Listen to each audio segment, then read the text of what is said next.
Well, let's jump in here to Jude. For today, Jude 11 to 13 is where we're going to focus. But I'm going to read verses 10 through 13. And again, it's more bashing of the false teachers, and they're indicted as follows. So beginning in verse 10, reading from ESV. But these people blaspheme all they do not understand, and they are destroyed by all that they, like unreasoning animals, understand instinctively. Woe to them, for they walked in the way of Cain and abandoned themselves for the sake of gain to Balaam's error and perished in Korah's rebellion. These are hidden reefs at your love feasts, as they feast with you without fear. Shepherds feeding themselves, waterless clouds, swept along by winds, fruitless trees in late autumn, twice dead, uprooted, wild waves of the sea casting up the foam of their own shame, wandering stars for whom the gloom of utter darkness has been reserved forever. So that's a pretty dark picture. In verse 11, Jude is comparing the false teachers to three more archetypal sinners or sin episodes in the Old Testament. We've got Cain, Balaam's error, and Korah's rebellion. Herb Bateman in his commentary translates verse 11 as follows. The false teachers are damned because they have conducted themselves in the way of Cain, and because of greed, they have committed themselves to the error of Balaam, and because they will destroy themselves in the rebellion of Korah. Now, if you look at it that way, I think it becomes a little bit clearer as to why Jude is picking these examples. Bateman adds, Jude provides a threefold explanation whereby he likens the greed of the godless to that of Cain, Balaam, and Korah, unquote. So that's where I think, Herb is right. I think that's where Jude is going with this. And he's going to use these three examples. So I'm going to go through each of the examples in our episode today.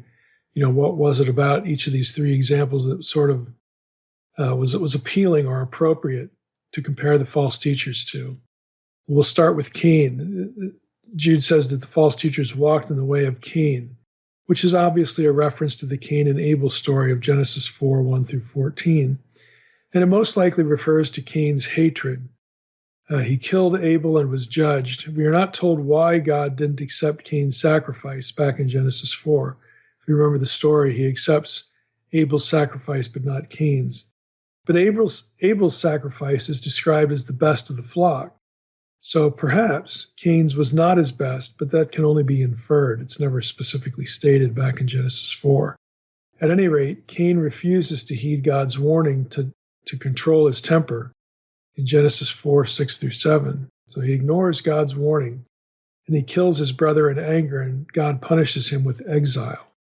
So the point would seem to be that as Cain was judged, so will these false teachers be judged. Cain thus becomes, in the Genesis story, the archetypal exile, the person alienated from God. And so Jude is tapping into that to make the point that the false teachers are going to be alienated from God, and people who follow them are going to be alienated from God. They're going to be spiritual exiles. Bateman summarizes the Second Temple picture of Cain as follows, because it has a lot to do with this archetypal, exile figure. He writes, portrayals of Cain in Second Temple literature interpret and even expand the account in Hebrew scripture. In subsequent reflections, Cain is painted as a person with a self-absorbed, militant, and greedy disposition, who keeps bad company and who lures other people to join him. In his work, The Worse Attacks the Better, this is by Philo, who wrote in the 30s to 40s AD, so first century. Philo alludes to Cain and Abel as a means to discuss opposing principles. In contrast to Abel, whom Philo portrays as a selfless lover of God, Philo paints a narcissistic portrait of Cain, quote, but Cain, referring all to himself, his name means acquisition, a self-loving creed, or simply self-centered, and lovers of self or self-centered people. When they have stripped and prepared for conflict with those who value virtue, keep up the boxing and wrestling until they have either forced the opponents to give in or have completely destroyed them, unquote. So Herb continues and says, thus, in Philo's opinion, a person would be ill-advised to stand toe-to-toe with a self-absorbed person whose life principles are patterned after Cain. The second portrait, painted in another Second Temple text, presents Cain as a person who keeps bad company. Written around AD 70, the Apocalypse of Abraham exposes Cain in heaven with, quote, the crafty adversary, unquote, as one who acts under the influence of, quote, the lawless one, unquote, in essence has joined hands with the devil. So he quotes a portion here, the Apocalypse of Abraham. And I saw, as it were, Adam and Eve, who was with him, and with them the crafty adversary and Cain, who had been led by the adversary to break the law. And I saw the murdered Abel and the perdition brought on him and given through the lawless one, unquote. Thus the depiction of Cain as one who keeps company with a crafty adversary, the devil. The final set of portraits of Cain is displayed in Josephus, where Cain passes on to others his violent militancy and greed. Cain's disposition for gain expands in Josephus as he describes Cain amassing great wealth at the expense of others. His quest for luxury by violent means became a form of instruction for others to develop similar skills in order to feed their greed. That's the end of the Bateman quote. So I'm going to quote from this Josephus passage because it's kind of interesting. His portrayal of Cain, this is from Josephus's Antiquities, 1.60, 661, and 66. This is from the Whiston edition of Josephus. So beginning with paragraph 60. And when Cain had traveled over many countries, he and his city, and there he held his abode, where also children. He did not accept his punishment in order to amendment, but to increase his wickedness. For he only aimed to procure everything that was for his own bodily pleasure, though it obliged him to be injurious to his neighbors. He augmented his household substance with much wealth by rapine and violence. That's spelled R-A-P-I-N-E, so I don't know if that's a typo for raping or not, but rapine and violence. He excited his acquaintance to procure pleasures and spoils by robbery, and became a great leader of men into wicked courses. He also introduced a change in that way of simplicity wherein men lived before, and was the author of measures and weights. And whereas they lived innocently and generously while they knew nothing of such arts, he changed the world into cunning craftiness. Nay, even while Adam was alive, it came to pass that the posterity of Cain became exceeding wicked, every one successively dying one after another more wicked than the former. They were intolerable in war and vehement in robberies, and if anyone were slow to murder people, yet he was bold in his profligate behavior, in acting unjustly and doing injuries for gain. So that's the end of the Josephus quote. So it's easy to see, from these Second Temple literary examples, Philo and Josephus in particular, it's easy to see how this view of Cain would make him a good archetypal villain for comparison to false teachers. They only take. They do not produce anything of benefit. They can only harm. Like in verse 12, it says, they feast with you without fear, shepherds feeding themselves, waterless clouds, swept along by winds, fruitless trees in late autumn, twice dead and uprooted. And they produce nothing, they give nothing, they contribute nothing, they only take. So again, against the backdrop of that Second Temple Cain tradition, we can see that Jude is making good use of it to describe the false teachers. The next example he uses is Balaam. So what was or is the error of Balaam? This is from Numbers 22 to 24, that we read in the Old Testament about Balaam. It never gets into the specific issue of a specific error or sin in those chapters, but there's going to be a specific thing that Balaam does that does get referenced. So I'm going to read Gene Green's summary of the Balaam material from his commentary to orient us here. The Balaam story was well known to Jude's readers, as were also the traditions that sprang from it. Jude's reflection is based on the story found in Numbers 22 through 24. Balak, the king of Moab, was greatly concerned about Israel's expansion. That's Numbers 22, 1 through 4. And tried to persuade Balaam to curse Israel, since, said Balak, quote, whomever you bless is blessed, and whomever you curse is cursed, unquote. That's from Numbers 22, 6. Balak offered him the world for his services. I will reward you richly, says in Numbers 24:11. Despite the promised inducements, Balaam could do nothing more than bless Israel, which he did 3 times. But the narrative in Numbers 22 through 24 makes no mention of Balaam's transgression, which Jude and other ancient commentators found so heinous. However, the following narrative in Numbers 25 tells how the Moabite women sexually enticed Israelite men and led them to sacrifice to their gods. Later in Numbers 31:16, the Moabite tactic was laid down to, quote, Balaam's advice, unquote. And Balaam is further charged with at least trying to curse Israel. Again, on the subsequent occasion, at least trying.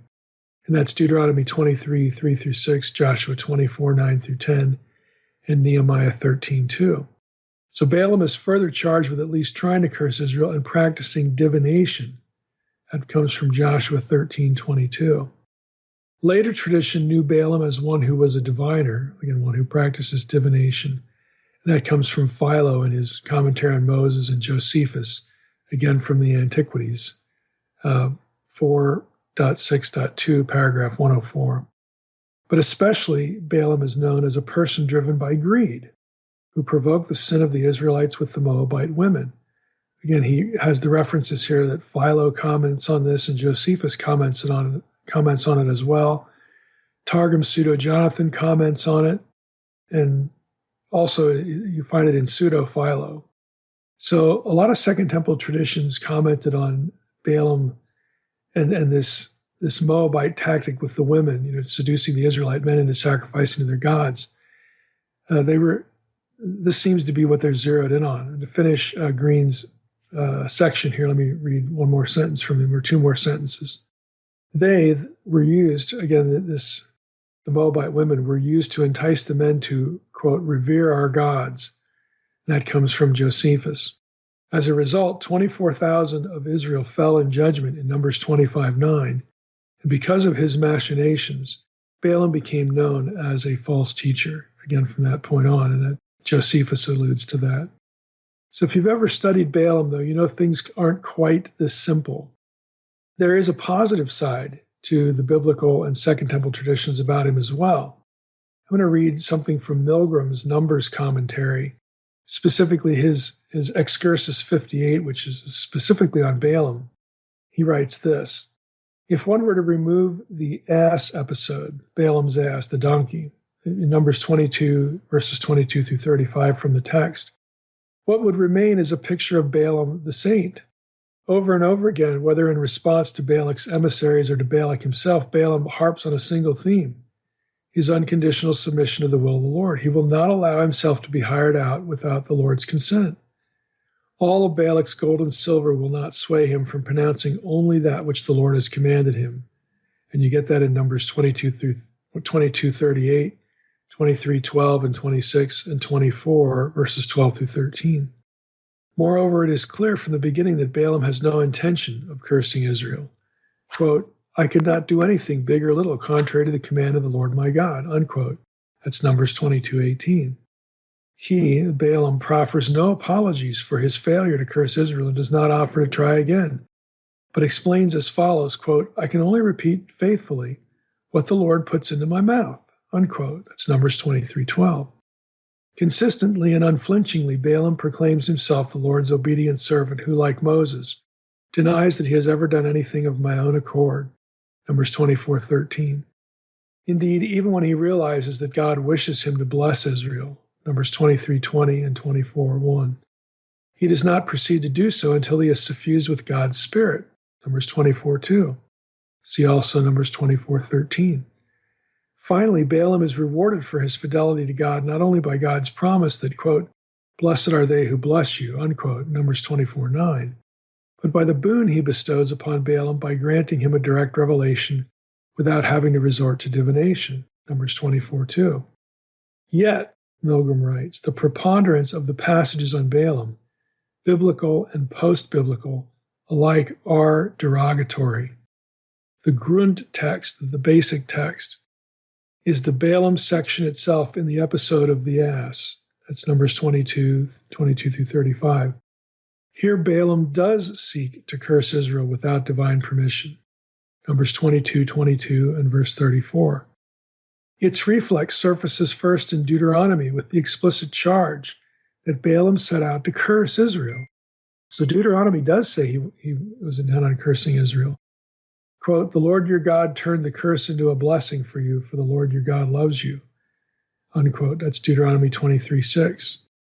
And then Milgram references Joshua 24:10 and Nehemiah 13:2. Deuteronomy's denigration of Balaam is understandable given its premise that prophets arise only in Israel, whereas their pagan counterparts are abominable magicians. Deuteronomy 18:9-15. And elsewhere, Balaam is censured for another reason. Quote, "They," that is the Midianites in context, "are the very ones who at the bidding of Balaam induced the Israelites to trespass against the Lord in the matter of Peor, so that the Lord's community was struck by the plague." That's Numbers 31:16. Balaam, that is, had advised Balak to demoralize Israel's fighting force by using Midianite women to seduce it into the service of their cult.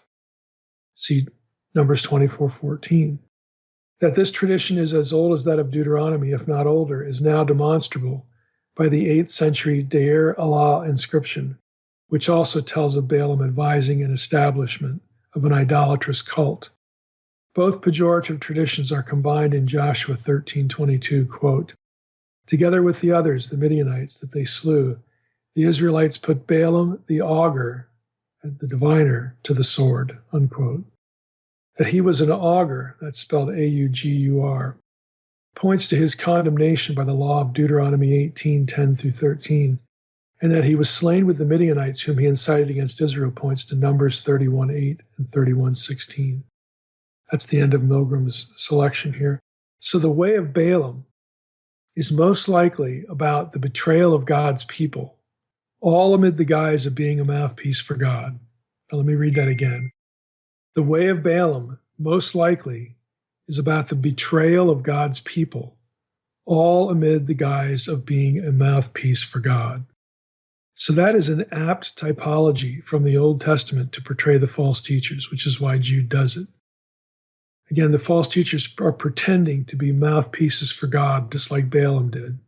But in the end, they're going to betray you. So don't follow them. Don't follow them.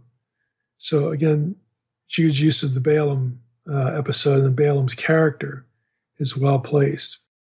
The third archetypal example he uses is the rebellion of Korah. And this is an episode from Numbers 16. I'm going to go back to Milgram's commentary again for this. And by the way, Milgram's commentary is from the Jewish Publication Society series, which those commentaries are good commentaries. There's a lot of interesting things in them. They're written by Jewish scholars, and many of them are very schooled in rabbinics as well. So you get a lot of interesting tidbits there. But anyway, Milgram writes this: the theme of this entire parashah, chapters 16 through 18, the parashah is a section of scripture. The theme of this entire parashah, chapters 16 through 18, is encroachment on the tabernacle. So he says, Numbers 16 through 18, the theme is encroaching on the tabernacle, encroaching on sacred space. So back to Milgram, he says, Korah, vying with Aaron for the priesthood, leads a rebellion of tribal chieftains. They are incinerated by a divine fire when their incense offering, which is a test devised by Moses, is rejected. And then in parentheses, Milgram has the story of Dathan and Abiram's uprising against Moses is also woven into the narrative. The fire pans of the slain aspirants are then hammered into plating for the altar, which would produce a warning to future encroachers. When the people complain about the death of their chieftains, they in turn are afflicted with a deadly plague.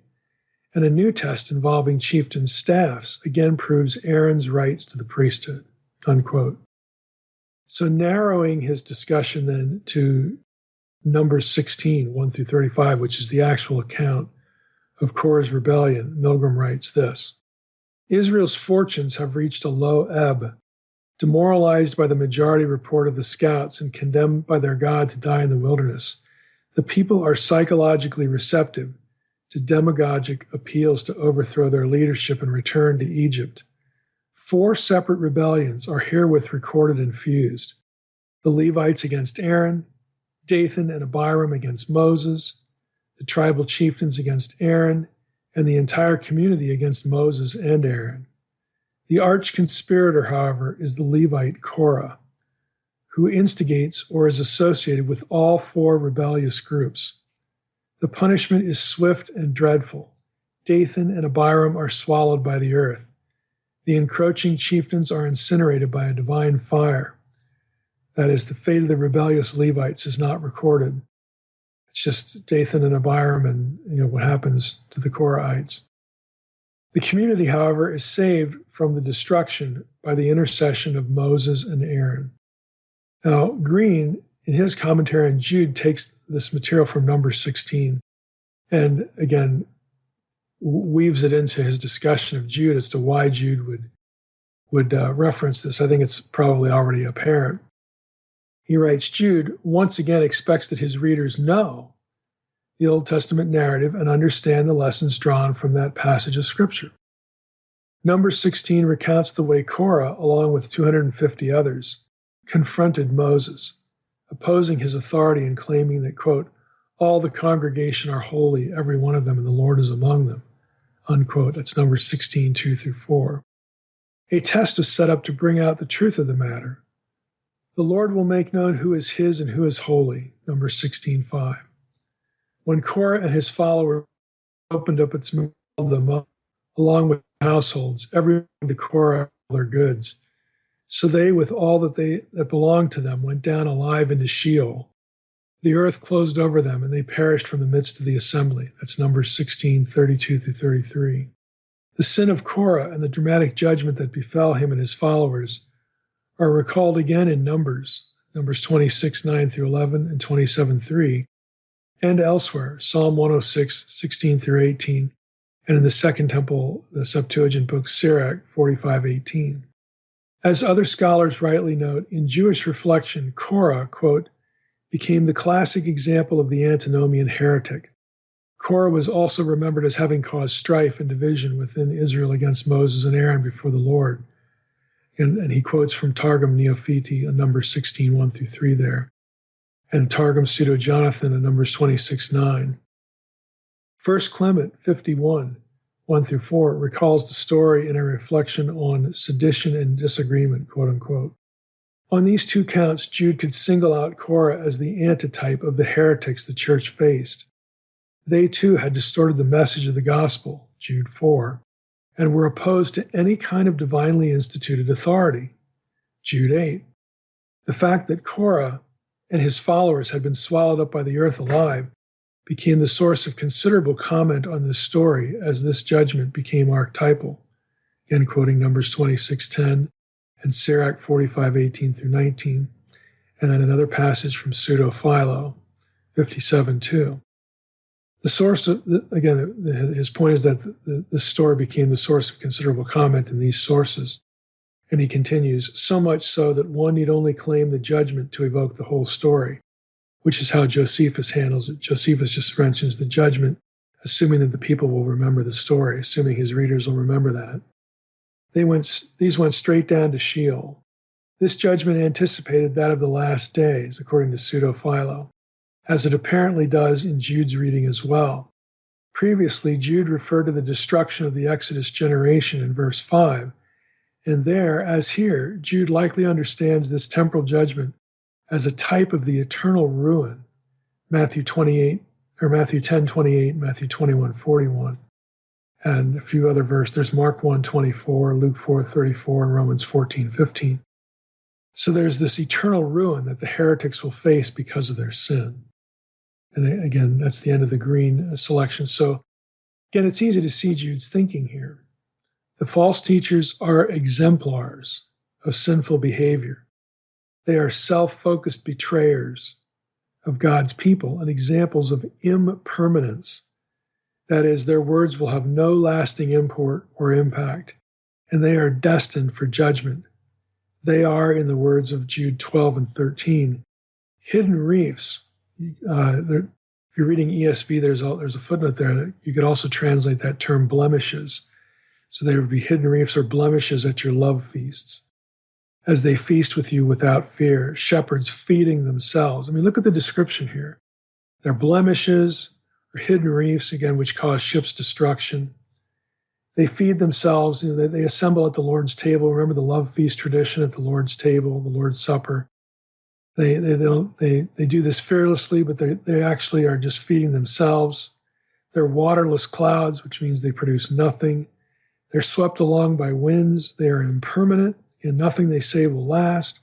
Fruitless trees in late autumn, again, they produce no fruit. They produce nothing. Twice dead, they're uprooted. They're impermanent. Again, nothing they say will last. They're characterized as wild waves of the sea, casting up the foam of their own shame. Again, they're destructive. They're destructive. Now, the last element here in verse 13 I want to say a little bit about. Jude refers to them as wandering stars for whom the gloom of utter darkness has been reserved forever. This is actually another allusion to the Watchers. Again, the Watchers, the fallen sons of God of Genesis 6.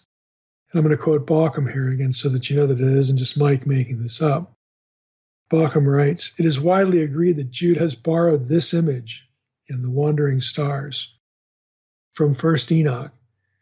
Jewish apocalyptic thought of the heavenly bodies as controlled by angels, for example, 1 Enoch 82, and inherited Oriental myths in which the apparently irregular movements of the planets were attributed to the disobedience of heavenly beings, and probably also such phenomena as comets and meteors were interpreted as heavenly beings falling from heaven." And he references Isaiah 14:12 through 15 there, and Revelation 8:10, Revelation 9:1. You get the same imagery. Thus, in 1 Enoch 18:13 through 16, 1 Enoch 21:3 through 6, the Watchers, those who fall from heaven, and judgment Jude mentions in verse 6, are represented as 7 stars, quote, which transgressed the command of their Lord from the beginning of their rising because they did not come out at the proper times, unquote. That's 1 Enoch 18:15. This imagery is taken up in the later Book of Dreams, which is 1 Enoch 83-90, which in its allegory of world history represents the fall of the Watchers as the fall of the stars from heaven. It's 1 Enoch 86:1 through 3. Then in a passage corresponding to 1 Enoch 10, which Jude quotes in verse 6, the archangels cast the stars down into the darkness of the abyss and bind them there, 1 Enoch 88:1 and 3. So they're bound there until their judgment at the end, when they will be cast into the abyss of fire, 1 Enoch 90:24. There is, however, another passage in 1 Enoch which may have a better claim to have been immediately in Jude's mind.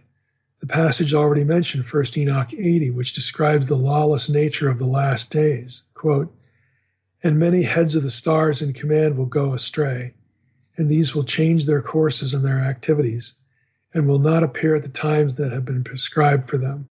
Unquote. That's 1 Enoch 80, verse 6. The following verse describes how they thereby lead people astray.